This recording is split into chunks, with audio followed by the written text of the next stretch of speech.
Welcome everyone back to another episode of Energy Unleashed. My name is Suzanne Worthley with my partner Kim Hess today. Hello. Hello, Suzanne. How you doing? Yep, just hanging in there. It's that time of the year. We are literally recording this. I don't know when it'll pop online, but we are recording it as of the fall equinox. So tonight into tomorrow, Mhm. fall equinox. So this is usually a time when we are really looking at the things that no longer serve us. So I thought it would be cool, Kim, to talk about, we've talked about beliefs in a lot of different ways and a lot of different aspects when we do these podcasts. But because it's equinox, I thought it might behoove us to just kind of do an umbrella kind of concept and idea conversation on beliefs overall, because this is the time when you want to dump some of that stuff. We've got fall equinox now. This sets us up for the last quarter of this calendar year, which will bring us to eventually in December, our solstice, which then puts us to the trajectory of where we want to go for the following year into 2025, God forbid. And so let's talk about it, because I think beliefs are so incredibly interesting. And I have a lot of different categories when I was thinking about this. I've been doing a lot of work on this actually in the last week or so with Mhm. myself. And, we think beliefs aren't that big of a deal, but oh my gosh, right? Oh, well, from day one, even before we come into this wonderful human body that we're in, there are beliefs. Like we learn from the moment we're born. I'm Yeah, sure and that actually they're, right? And yeah. we know from my work, I oftentimes am working on clients that have pre-programmed beliefs that they're actually hearing in utero. And it's interesting because in the physical form, when I work with those kinds of clients in an energy form, they actually carry beliefs in a utero situation harder and harder in a C shape in their body. So when I find someone actually like this energetically, the Mhm. more tight the C, meaning they're not really walking around like this, but their energy field is. So it puts a lot of stress on their back, on their lower back. Ooh, we just Why lost are me. you blurry? We just Yeah, lost me in focus. That's really weird. yeah. I guess it didn't like me being in utero. Well, you were at one time. That's really There weird. you Here go. I am back. There you go. Wow. I Wow. rebirth. We're going to leave that in there. Yeah, so I think that that is super interesting because we don't even think about that we can be programmed in utero, and we really can. And that is really technically only at the very, very end of the pregnancy. We're talking about the last month to two. But beliefs, we think, come after a thought process. And indeed, they actually come prior to. So let me explain that. When we're talking about our creational reality, our thoughts create our actions, which create our reality. But what we want to actually talk about and remember is that the belief is behind the thought pattern. The belief itself is the foundational institution of the laying the groundwork of how the thought even comes forward. And oftentimes it's very programmed. And so these will 100% trigger our DNA anchors of safe, worth, and enough throughout our life. So any situation that we come up against, whether we are perceiving it, experiencing it, creating it, it's always going to wind through that safe, worth, and enough trigger, but it is embedded in the belief that is underneath that or above that, if we want to talk hierarchy Right, energy. right. The one that jumps out at me because I think that I believe I came in with it, and I believe I also learned the belief when I was in vitro is poverty consciousness. Huge. I'm not safe. There's not enough, and so I think that I didn't understand that at all when I started doing work on myself because how could that possibly be like Right? you actually come in with this or you early on learn this. And when I look at how my parents struggled financially, they were so young and their struggles financially definitely had an impact on me. Right. Not understanding it, especially as a baby, as a child or a toddler, as a child, it was there. It was embedded The deep. perception too of, oh my gosh, we were the poor family. And then we realized sometimes that really we were just middle income We were or, great. you know, But I went to a Catholic high school where there was a lot of money, and we were considered the poor family in a lot of eyes, mostly ourselves, because we had a lot of, we needed to do financial assistance, or we needed to work off our tuition, or all these kinds of things. So poverty consciousness is probably one of the biggest belief systems there is out there. And yes, indeed, it comes in oftentimes in utero, because we are hearing and experiencing the stress of the mother. Oh my gosh, how are we going to afford the baby? How are we going to afford the diapers? How are we going to do this, that, and the other thing? Can I go back to work? Can I not? That poverty consciousness is not always money. However, it's just the concept of safe, and more so even enough. Mhm. Is there enough? Is there enough me? Is there enough of anything? And these are really big foundational beliefs that weave into almost everything. My client base right now, the amount of people that are struggling with money is amazing right now. And it seems to ebb and flow, but man, in the last, I don't know, 6 months, I have had a lot of people commenting about the struggles of money. And I don't know if that has to do with the political race right now and the timing of all of that. I'm not sure. But yeah, this is coming up big right now. Well, I Money. think it has to do with obviously the political race, because that's a lot of the rhetoric that's going on between all the parties. And but two, you go to the grocery store and you walk out and you're like, I just spent $150 on like one Right? half bags of groceries. Like Yeah. what is that? And it does create a fear of like, are we going to have a food shortage? Is it leading up to more? Just not only that it's expensive, but I think that there's things floating around, conspiracy, whatever, that there is going to be a food shortage, and Right. it's purposeful. And so all of that fear, which then again, you're talking about the poverty piece of it, is there enough, creates so much fear. Which is I creating believe. more poverty. And it's that cycle. So yeah, this is a really, really big one. Poverty consciousness seems to be almost consistent with every human being walking this planet in one shape or form, because it Mhm. is about safe, worth, and enough more than anything. Abundance, non-abundance. Do I have money in the bank to be able to make it all the way until God knows how old I am, and on Mhm. and on and on. But there are so many other foundational messages, and I just want to touch on a couple of them. One of the things that I find oftentimes, one of the biggest things I deal with as a practitioner and fear-based with my clients, is the fear of failure.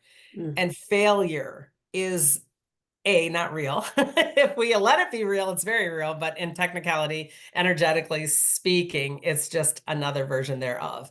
And we learn fail from the very beginning with belief systems in our family upbringing, in our schools, and our coaches, and our everything. And fail oftentimes has an attachment to being versus doing. Mhm. And this is another foundational belief system that I have to do, because we will watch ethics in terms of how energy works from our family from day one. Oh my God, my dad always worked, he was never home. Or my mom never worked and she had no power, or on and on it goes. And these roles can be reversed, obviously, in any shape or form. But it's very important for us to understand fail is a huge, gigantic limitation of belief system. It does Mhm. not allow us to even expand and grow, because that's what failure does, is it allows us to learn, it allows us to grow, it allows us to do it again and again, if we have that perspective, in balance. But the human doing versus the human being is an attachment to that belief system. And we oftentimes don't even realize growing up that I am in a family that is supporting doing. And this is a really common one. And hopefully, as we move into this ascension process further and further and start to take our power back, we realize that being a human being is part of this journey. And that is a really tough foundational belief. It's it's all around us. Yes. I know that I grew up, my dad he doesn't sit still. He's always doing. He So still doesn't sit he still. still doesn't sit still. Neither But does he's your always husband. thinking. He's always thinking, he's always doing. He's always on Yeah. moving forward. And so I grew up definitely in an environment where you had your chores, you did your things, you do, and then that led to my own value because I did it and I would try to do it well. So that was like a validation as part of that process too, that was not always healthy. And I still, with everything I know and do and teach and try to keep attaining for blah, blah, blah, in my reality, I still will admit right here to the masses, if I watch somebody not doing and just constantly not doing anything, it pisses me off and it triggers me, because that then weaves back to that foundational bullshit of, well, if they're not doing that, then I probably have to. And that's not even true either, but it's a weave pattern that happens between layers of beliefs. And Okay. so I will still, even though I know that whole process of being versus doing, I will find myself agitated by watching someone not doing, Mm, because I will put a D value to them, because that's how those are. And I catch myself as best as I can because it's all fake, but still, that is a really, really tough one. it's a big trigger. Oftentimes, and these all dovetail, it's so interesting to me. Oftentimes off of that, we have gender roles. Mhm. And these are belief systems that are really, really huge. And hopefully over the, decades that we've even had since we've had kids, that these gender roles are changing in terms of, well, you're the man, you go to work, I'm the mom, I stay home. That has changed profoundly, obviously, since we were born. And now we have children and grandchildren that are coming into non-gender roles, non-gender period. So these are really, really quickly evolving and changing. And yet sometimes, no matter how evolved we think we are, it's still like, well, that you're the guy. And I found myself doing that just recently, where I got myself in a predicament about, not knowing I had to have like the original title for the boat. I had a copy of it and that wasn't good enough. And I didn't know because I was a girl. I mean, I Oh, found myself absolutely going, well, no guy told me that was a thing. And I mean, here I am, 60 some years old and didn't even know that because I'm a girl. And I mean, I'm not a girl. I just didn't. And it was amazing how that gender role belief system popped right in my head. oh, I pulled that card recently with my husband. Yeah, I wanted him to do something and I pulled but you're the guy. Get it done. And right. it does not. He looked at me like, what did you just say? Like, I don't know where it came from. It was in there though. It was, Isn't it amazing? Mhm. And I will still do it with things like, I'm not understanding that motor, so I don't need to, I have to trust the mechanic when every ounce of me is going, that's crap. He's, snowballing me because I'm a chick. I mean, there are things Yeah. that still happen with gender roles that are extremely still very rigid and ridiculous and manipulative. Mhm. And this does come from society just as much, if not more so, from the family upbringing, but still. I think these are all things to examine if you choose. Obviously, take what resonates on any of these things. But I think it's important for us to look back and say, okay, my family belief system on gender was this, this, and this, and not this, this, and this, and really see where you stand with that and dump, again, what no longer serves, right? I mean, because those are changing. Right. It is. And it's sometimes confusing, to understand where this is going, especially when you have the universal laws of Hmm. gender. So I do struggle with some of this. And I do believe that women can do anything they want to do. I believe men can do what they need to do or want to do. Hmm. Hmm. Um, and I grew up kind of in a confused, like my dad is like, this is a time of women. Go out there, do the things, do the business. When I was in high school, leaving to go to college, he's like, your world is open to you now, more than it ever has been. But then he's a very strong male, Yeah. at the same time. And it was just kind of confusing of what Yeah. is really my role in all of this? Like, where do I sit, with, going out on my own and trying to figure Yeah. it out. It was very confusing, actually. And I think it's critical that we do not push those gender roles on anybody, especially our own children and or our, like you said, spouses, either, in terms of especially kids, because they are changing. Genders are blurring and gender roles are blurring. It is really not about being a male or a female if you know something about the engine of the car, but that's the way that it was, but it doesn't mean that's a truth.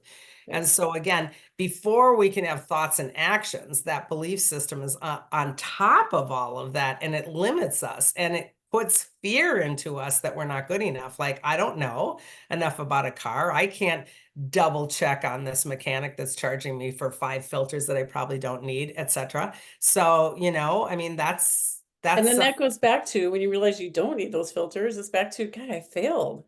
Like, how yes, did I not know that? And it goes back to failure. yes. It's a vicious circle if you let it be. I think fail underlies so many of these things. One of the ones that I have some fun with and really big differences in my partnership, especially, is planning versus spontaneity. Mm. Spontaneity meaning I love to, if you're riding a bike and it says, private driveway, I'll drive down 5 feet just to look, and he's like, okay, do that, and loses his mind. Those kind of weird break the rules spontaneities are things that I do.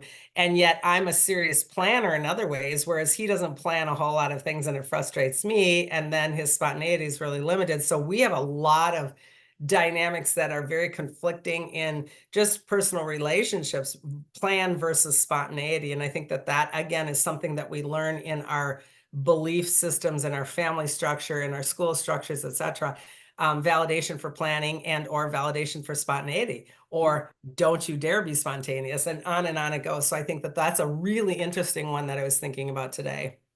It's a good one. I can see with my family growing up that it's very similar where my dad could be totally spontaneous, or he could be very rigid about certain Mhm. things. But my mom was very, you just keep getting your stuff done. It was harder for her to be spontaneous to have fun. Right. It would be there, but it was a struggle for her to just randomly go have fun. I think the Um, more spiritual alignment we get, we can find ourselves more spontaneous. And I don't mean that in a reckless way. I mhm, think I mean that in terms of flow. You don't have to know every single stop you're doing on the vacation because the land will call you. You mhm. don't have to know exactly this, that, or the other thing because it will appear. And I think that is really a cool way to, be grateful in the growth of spirituality, is the spontaneity and the joy factor. Does that make sense? Do you know what I'm saying there? Oh, I love trips where we might have an idea of where we want to go, but we end up not necessarily going there. And, Exactly. and you find something very cool. Like we were in Oregon one time and we were going to keep going. It was like, no, I think we should stay. And we stayed at this hotel that the doors open to the ocean. And then next morning we're walking the beach and there's sea lions and like just all kinds of cool stuff that we would have totally missed if we would have Right. gone on to the next place. So yeah, I love that like it doesn't have to be exact. I enjoy those kinds of trips for sure. Like it's fantastic. And yet planning to some extent is something that also can ease up on the fear factor of being safe, and all of that. So there is a really great balance. I think that is one of the ones that I was thinking about this morning when I knew I wanted to bring up beliefs, is what an interesting belief system to sit with. What did I grow up with, plan versus spontaneity? Mhm. What is my comfort zone? And is that something I want to expand on during this time? Can I dump some of that or open up to some of that? So I thought that that was a really cool one. Nice. A really seriously obvious one is religion, Mhm. and how we grow up with our dogmatic and or any sense of religion in terms of our upbringing. And this is something I am seeing with clients profoundly consistently, especially with women around our age that are just going, yeah, I'm walking away from all that. And so I think that that is really a cool one that is changing very quickly, Mhm. right? Yeah, I think there's an age group thing, hierarchy around this because I look at my parents and relatives that, we grew up in a Catholic family. They are very, very attached, to the brick and mortar church. Mhm. Um, and and then I look at as the generations in the family, there's many that no longer go to church, Mhm. but they have beliefs. They have beliefs in, God and even in Jesus and different things that they're very strong about, but they don't need to be in the brick and mortar of the actual church Right. to get what they need, around that. So it's really interesting to me to see who is really in it and who isn't. So I don't know. And I think family structures are so automatic when it comes to a dogmatic belief system. This is what we do. This is what we do. This is what we think. This is what we believe. This is what we say or don't do. And on and on. And so how we show up to others, how we present to the outside world. This is something that I watch across the board, and it is changing profoundly. I think kids are awakening quicker than they ever did before. And the young ones, the itty bitty ones, are coming in already pretty much woken. And it's very interesting to me to watch there's such a bifurcation now in terms of I'm letting it all go. I'm opening up. I'm going down rabbit holes. I'm considering all of it. I'm not sticking to any old belief versus I am sticking my feet even in deeper and I am not budging. And this, and I'm not saying anything's right or wrong, but this is so limiting. It is so limiting. And to not even consider something is really non-beneficial to your own higher self and self, because your higher self does know a whole lot more than anything dogmatic and strict. It knows the all. And it's time, I believe, that we start going inward to learn these lessons. And rabbit holes, we've talked about this before, in any belief system are important. You don't want to get in the rabbit hole and never come out. You don't want to go down so far that you're in fear. But rabbit holes are important to ignite possibilities and potentials. And a belief system that is so strict and limited gives such a smallness to who and what we are, especially when it comes to this subject, because religion and spirituality are so blended, and yet they're completely different. Right. Well, don't you think it's like, especially because of all the work you've done in hospice, it seems like if you're super embedded, part of it is because of fear Yeah. of anything else that's out there, or the fear of what that religion has put, like hell. You're gonna go to hell if you're bad, and you do, some of that, they're embedded so strong because they're afraid to step away and open that up, Yep. based on that belief and how strong that belief is. Yeah. It's really rigid. Usually fear is rigidity. Fear is not open flow of love. And let's dovetail and unleash you a little bit further right off of that in terms of health and wellness. That's another one. I grew up in a house that was, we were active and we were healthy and we took vitamins. Or I grew up in a house that was filled with, fear of sickness and limitation. I mean, we can have two really different feelings on health and wellness, feeling of vitality, feeling of life force itself because of our beliefs. And so we can believe right out of the gate that we're going to get sick because my family gets sick. My family has heart attacks. My family has diabetes. Or we can, if we choose to, override those and move through that safe, worth, and enough on sickness and wellness also in terms of. And so that's a huge one that I find limitations and rigidity on, is that concept of health and wellness, eating habits, what we do, addictions. All of those things are really part of that family structure that we grow up with. And so this is why addictions also, by the way, are not only in our DNA, but they're in our behavior pattern. They're in our behavior pattern because they're in our belief pattern. And I find many, many clients coming in going, well, my whole family has diabetes, so I'm sure I'll have it in a year or two. And then of course you're going to create that. Right. Yes. Have at it. That heart disease, all of them. It's like, yeah, well, my family didn't live past this age. Nobody in my, and so I'll die before then. It's like, oh, which really brings us even into a darker hole, which is belief systems of abuse.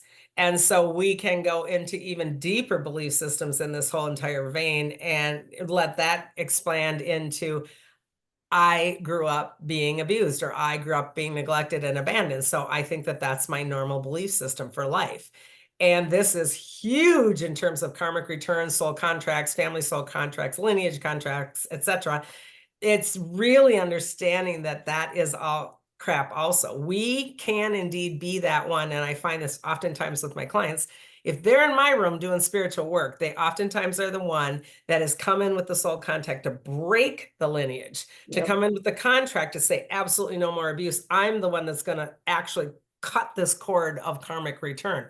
So that's a huge paradigm shift in the belief system to say, to go from, okay, my family is lineage after lineage of abuse, whether it's sexual addiction, whatever, right? And to a shift in a paradigm to say, yeah, but I'm the one that's not going to believe in any of that, and I'm going to offer that release to everybody. That is a gigantic paradigm shift, but I see it happen all the time in here, and I think that that's super cool. It is so cool because it's just the idea that it's generation after generation after generation, repeating the same kind of behaviors around Yep. abuse and neglect, abandonment, all of those things. Yep. It's heartbreaking, It is. it is. So to see that people were coming in with contracts to make that change is amazing, which also tells me that things are more open as we keep coming in. Like it Yes. keeps opening more and more and more, where we actually can make that change in a way that is going back through the lineage of your family. Well, and this will jump right into, and I'm just listing them all. We can go deeply in all these, but I wanted to cover so many in one, and people can just take it and ponder on it themselves. This kind of jumps right into, how do I learn? How do I learn about these things? How do I learn about, contracts, soul contracts? This is also in how I study, how I get my information. We are in a social media phase now in our lives that was never even apparent when we were kids. There wasn't podcasts, there wasn't online anything. There wasn't even a freaking cell phone. And so how did we remember we were the Britannica encyclopedia? Then the man came to the door and sold them in a pack. My kids are like, what? I know nobody wants those encyclopedias anymore. I don't even understand that, much less a Fuller brush man. But anyway, yeah, they think that's really, really funny. But it's how do we learn, and how do we really discern that learning? So we can also talk about belief systems in terms of media. I will find in my house, my husband and I are very on two different pages on media and how we learn, because I will entertain lots and lots and lots of ridiculous stuff, and then I will discern and I will choose. On the other hand, he has got on like a Fox News or a CNN, and I'm like, oh God, it's because to me, that's just like so squeezing into a little box of what truth is. And I know I petrify him because my box is non-existent. And so this is a belief system that we get also. What is real? How do I get my information? Who is right? Who is wrong? This is all fake, but man, are these limiting belief systems, right? Yeah. Yeah, you can absolutely pinpoint people that are listening to one type of news. Mhm.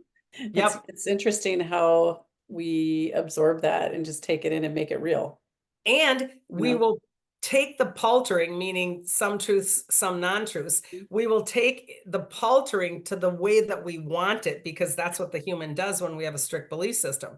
I can read something and I can read one thing and you can read another thing because it's all in there. And Mhm. I will decide by regurgitating through it and puking it out for my own truth Mhm. what that said. Yeah. Bible, for example, Yeah. or anything and everything out there in terms of all kinds of stuff, on planet, off planet, UFOs, government, secret space, all that stuff. Mhm. We can be extremely limited or not. And I know that I concern some of my outer family members. Sometimes they're always like, oh my God, here she goes again, because I will talk about really crazy things. It doesn't mean I totally believe them. It just Yeah. means that I toss them around in my existence so that there isn't Mhm. necessarily a rigidity to the belief system. I think that's what's important, is that we can say, yeah, this is a belief, but it doesn't have concrete starts and stops to it. It Mhm. doesn't have such a thick foundational process to it. The belief can be like this. I mean, there's things that I change my mind on all the time, Mhm. even in a day, right? Even in a minute, I can Yeah. change my beliefs all the time. And I think one of the coolest things is I feel my beliefs so much more at this point in my life than I Mhm. think my beliefs. And this is really critical as we progress, I believe. Yeah, I think, especially right now, like you said, we're in a place energetically where we're able to release some of these beliefs that no longer sit with us Mhm. well, and so when I sat down with the full moon, I changed it instead of like saying, what about this belief? What about that belief? I actually became strong in stating my beliefs. That's good. Like, and so I flipped it this time and I felt so much lighter after I did that because I asked to release anything that does not fit into That. these beliefs. And it worked so differently from, what my religious belief. Do I believe that or don't I? And it just I sat down and I'm like, I believe, I believe, I believe, I believe. That's And awesome. it went well, if anybody's interested, because between now and the end of solstice, this is the time to do it. Yeah, I think that's great. Well, which leads us into the obvious one is politics. Mhm, Politics is a belief system most oftentimes that we grow up with. And on our age, again, we were very much like, oh, you're a red household or you're a blue household. You're the donkey and you're the elephant, which I always thought was funny because I was like, what? Why do you have an animal attached to that? It was so weird. And I'm not even sure which one is which any longer because I never really paid attention.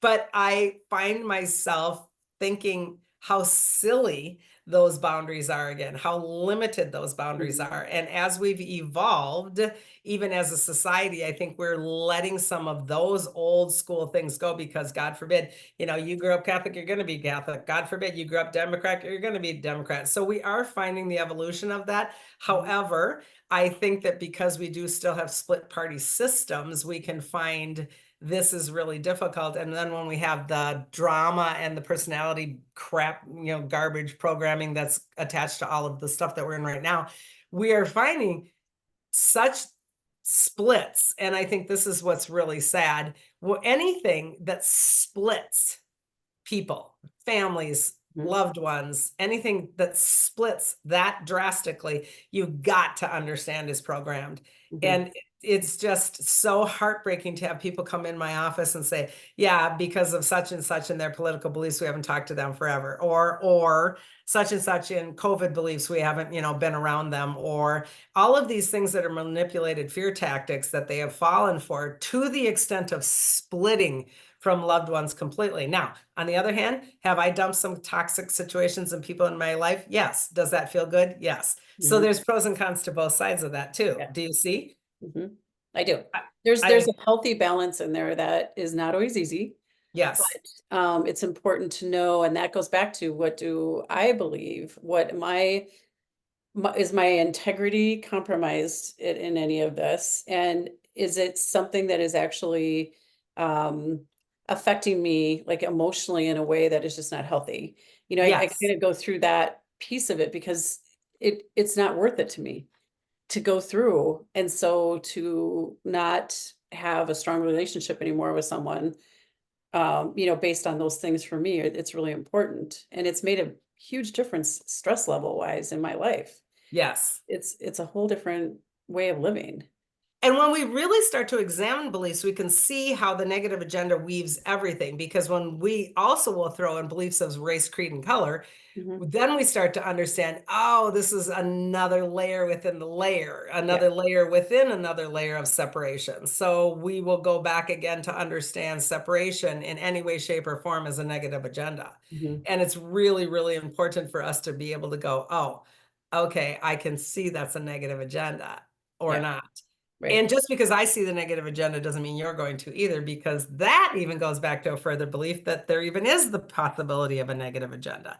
So Mhm. conspiracy theory thinking, even in and of itself, is a belief system. And this is a tough one that will go back to that media where we get our resources and our sources of information from. Definitely. So they're all tied together. All of this ties together. One of the ones I want to throw back to, I find in my office a lot, and I mean a lot, is this whole concept of worth, because we've done a lot on safe, we've done a lot on enough. Worth is a huge one on that DNA anchor. And worth, I oftentimes find the person going back to a very, very young age of feelings and emotions of not being seen and heard. And Mhm. this is that throat chakra, and you have your beautiful lapis on today. This is such a hard Right. chakra. Yeah, right. For not being seen and not being heard and not being valued for my opinion and my voice. Now, here we're going full circle, because if I'm not seen, heard, and valued for my opinion, I'm still looking to be validated outside of myself some way, shape, or form, which then goes back to another belief. So They just are stacked upon each other and intertwined with everything. Everything is everything. But this one is a really tough one because that will carry into adulthood beyond measure and it will show up everywhere. Yeah, and I when you think about worth too, it's so interesting because you said it's stacked, but again, you can take worth and you can see and go back because you're holding on to things that you feel were failures in your Yep. life too. And so when you go down the role, just looking at all the different things you've brought up, it's holding on to all that baggage of Oh, what so you heavy. are so disappointed in yourself for, or what you're like you're carrying it like a badge. It's not. It's Mhm. holding you back from all the wonderful things that are there for you to do and experience. And in this particular chakra, when I work with a client and I'm scanning them oracally, now they do not do this physically necessarily to the extent I'm going to show you, but oracally speaking, when I hold shame for any belief Mhm. in any way, shape, or form, especially not being seen and being heard, the etheric, meaning energy, body, auric field, will hold down here or here or here or here or here, depending on the amount of shame. So let's say I live with a gaslighter. My parent was a gaslighter. My partner was a gaslighter. That's a shame about like this. I don't want to be seen and heard because I'm not valued. So it's not that the person is doing this all day long, Yeah. but the back of the head and the neck will really show some really deterioration, whether it's in the actual bones, in the spine, in the upper neck, into the skull, but it is painful. And this is also a double reaction is my pride will not let me have that shame. So this up, down, up, down, up, down really affects the back side of the throat chakra. Now, this double whammies because when the back side of my throat chakra is closed, that's also because I also don't believe anything that you're saying or doing or I'm watching. And I'm really hesitant to not believe you. This is an old program too, because I don't have to believe anything you say for your belief because it's my belief I want to be aware of. Yeah. Right. Do you see how we even transfer beliefs? It's Yes. ridiculous. Oh my gosh. So, okay. My thyroid is not performing very well right now, which Right. I'm wearing lapis because I'm trying to check in to figure out. I'm not trying, I am checking in to figure out Good catch. what's really going on. Um, so if it's on the front, like the thyroid's on the front right here, Yep.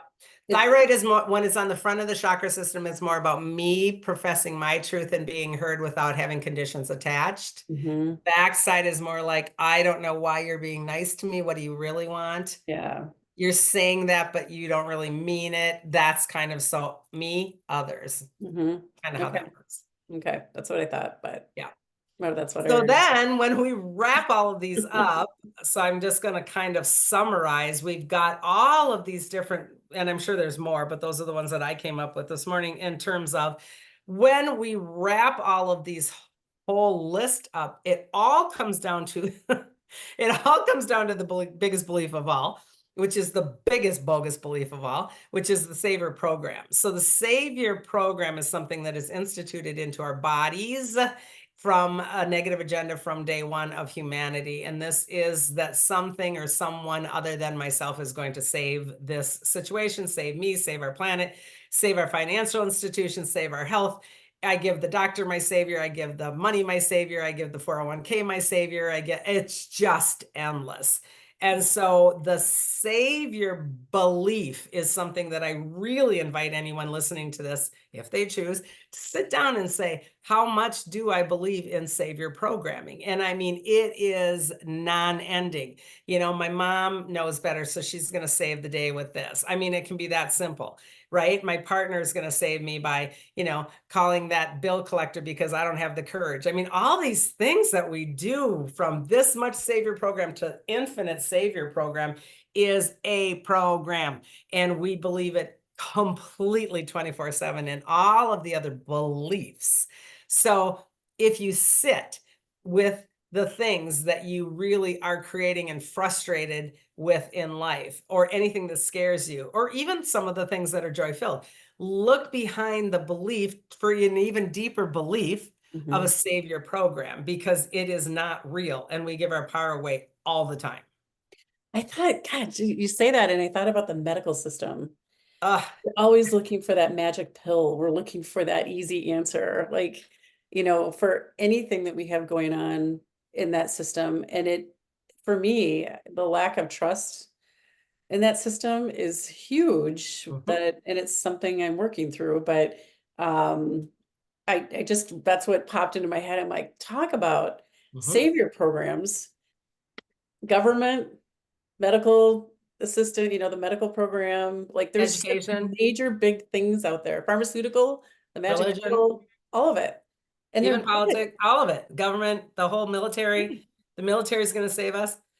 They're going to save us from COVID. They're going to save us from, I mean, it just is endless. And remember, watch the paper trail of money when it comes to that stuff. Mhm. Yep. And the money oftentimes will make you go, you know? And I mean, it was so funny.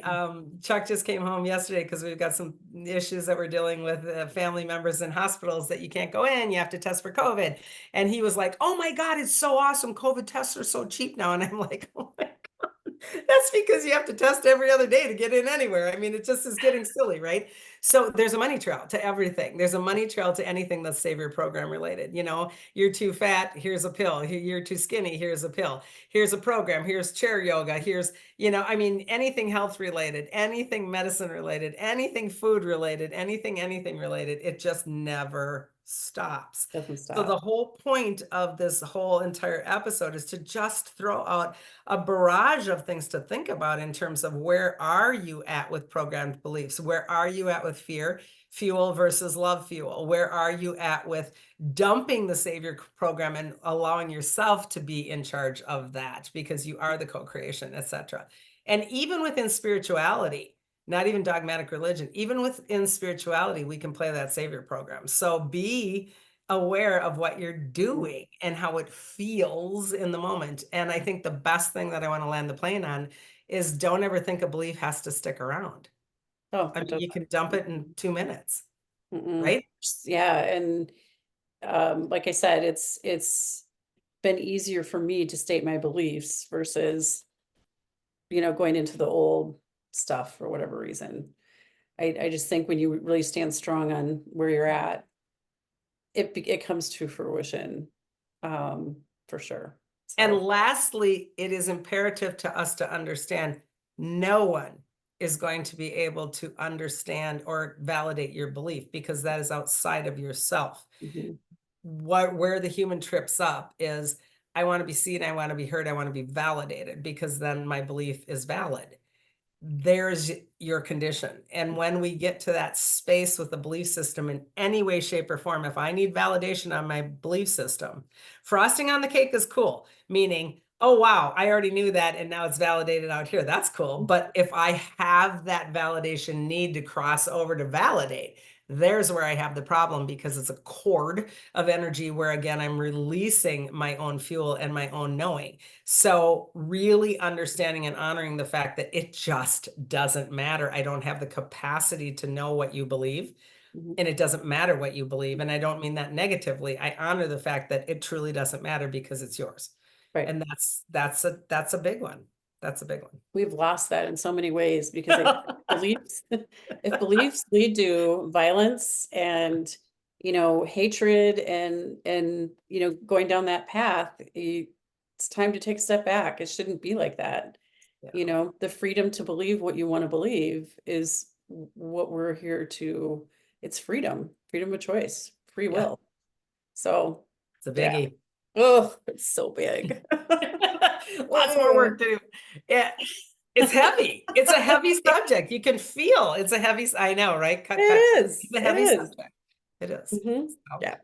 all right. And again, people who are listening, take it or leave it. We are not here to tell you what to think, right? We are not here No. to tell you what to believe, but I just really wanted to bring forward a laundry list of these areas. And I am sure that there are tons more, alleys, ways that you could go down to and get lost in. So, just have some fun with it, I guess. And Mhm. as we stated, we are doing this on the 22 of September, which is 22nd is equinox for the fall. Really great time to kind of examine these things or not. Okay, Absolutely. cool. Yeah. Well, on Mhm. behalf of Kim and I, thanks so much. Happy equinox. And yeah, share this, like it, maybe leave a comment, and we will see you next time. On behalf of Kim and I, Cosmic Hugs. Goodbye.